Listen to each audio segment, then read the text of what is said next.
the main objective that we're trying to answer with this is how is it that our kidneys can regulate urine output based on how hydrated we are? So um, we have seen the role that ADH plays with hydration. We know ultimately that if we are overhydrated, that we want a diuretic effect. So we are going to have low ADH. And we know some magic happens where that allows us to ultimately secrete a high volume of dilute urine.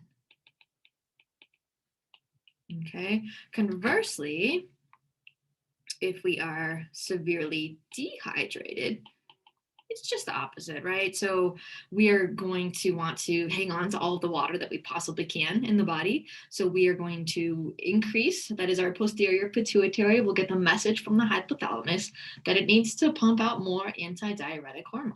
So ADH goes up. And somehow we magically get to a low volume of concentrated urine.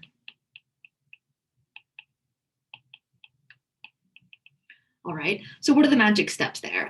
So it turns out that ADH actually regulates something called aquaporins in the cells that basically surround the collecting ducts. So if you have more ADH, that's directly tied to an increase in available aquaporins, so literally water pores.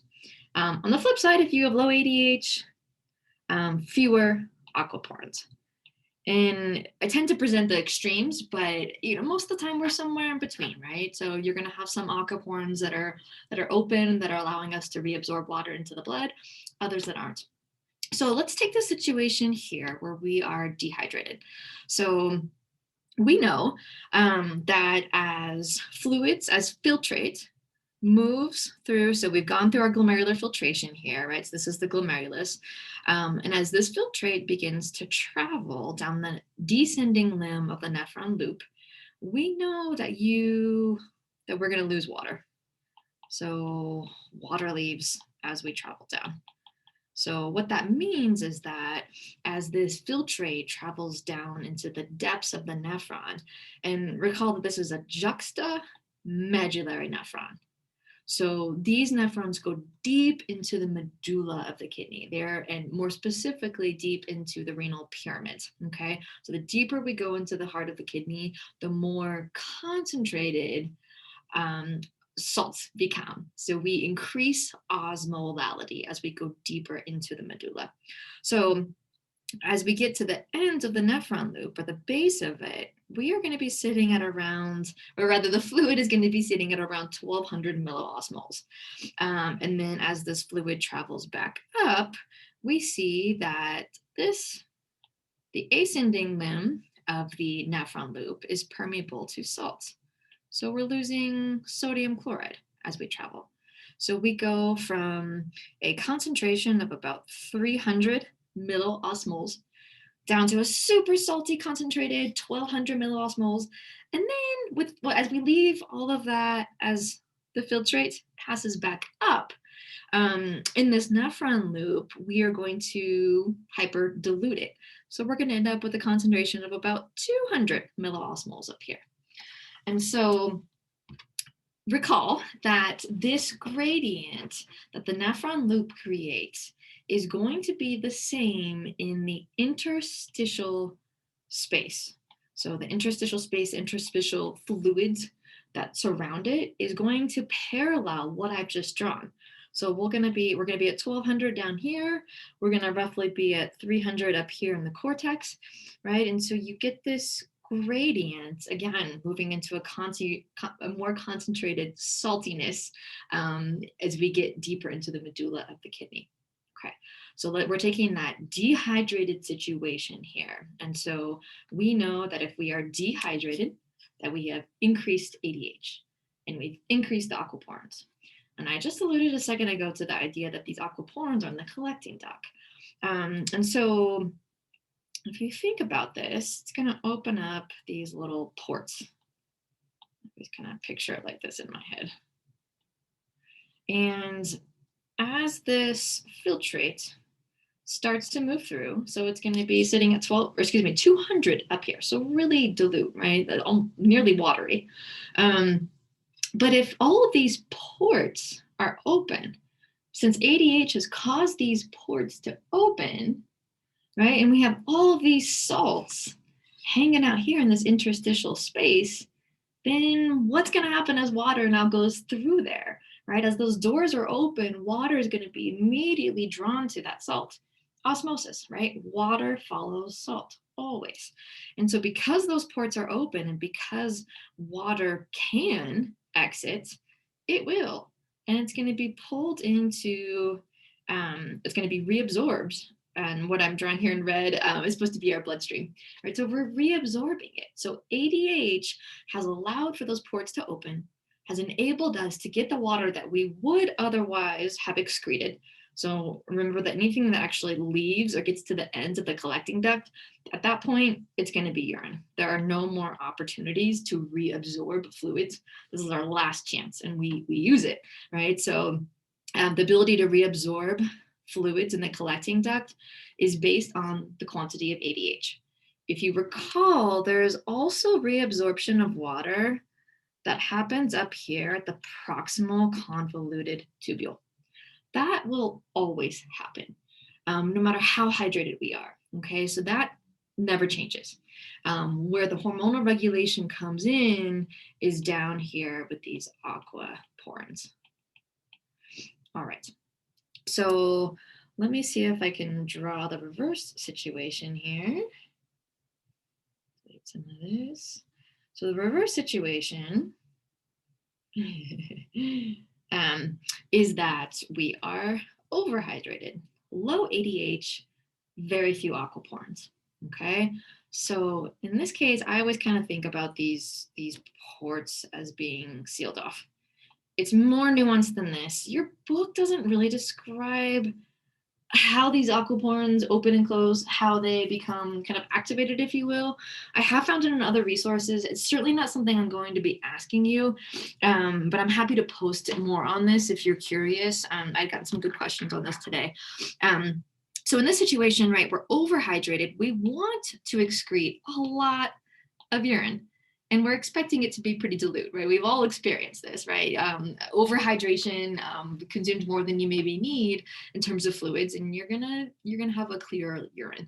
So how do we do that? These ports are sealed, and then as the water comes through, it just doesn't have an outlet.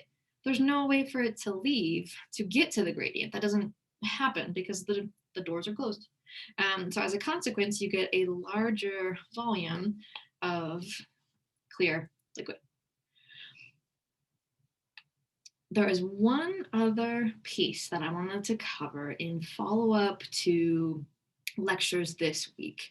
And so in all of my classes, I talked about the importance of glomerular filtration rate, right? And this rate is so important for so many reasons. We talked primarily today in class, or this week in class, about how the regulation of glomerular filtration rate allows us to maintain the ability to clean our blood and also to regulate homeostasis of all those important electrolytes as a consequence of the glomerular filtration rate maintaining consistency, right? We can't have things back up. We can't have toxins build up in our blood. We can't have sodium and chloride and calcium and urea build up in the blood. So it's important in that regard. It's also going to be incredibly important in regards to blood pressure.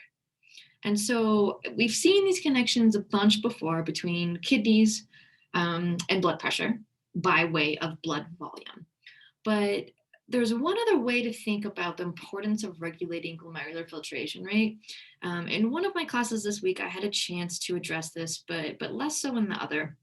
And so what I just want you to think about for a second here is what would happen if we didn't alter glomerular filtration rate. So let's say that overall blood pressure, mean arterial pressure, had increased. We spoke about the connection, about how that is going to increase your glomerular filtration rate. If nothing changes, let's think about what this would do to blood pressure. So if we have more forces of hydrostatic pressures have gone up, then that means that there is more of a pushing force as we go through our glomerular filtration process.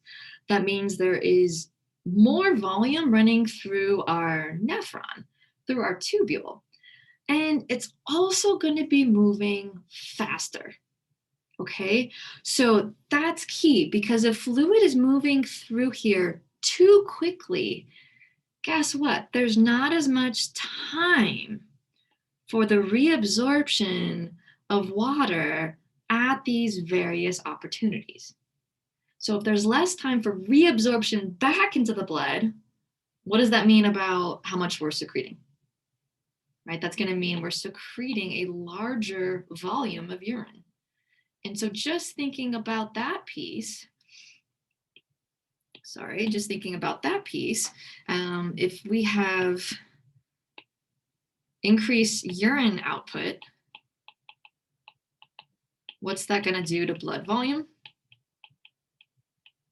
Right? It's going to make blood volume go down. If there's less blood in our vessels, that also makes blood pressure fall. So a drop in blood pressure. Okay, so if we didn't see any changes, we would actually see that blood pressure would fall. And the opposite is also true. If overall blood pressure has gone up, the fluid will be moving through a bit too slowly.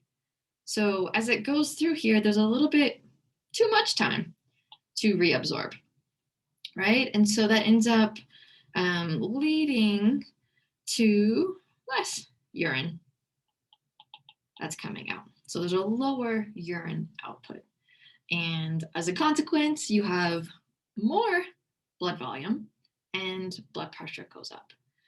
So it's just another way to think about how important regulating glomerular filtration rate is. I hope that's useful. That's all I wanted to cover here.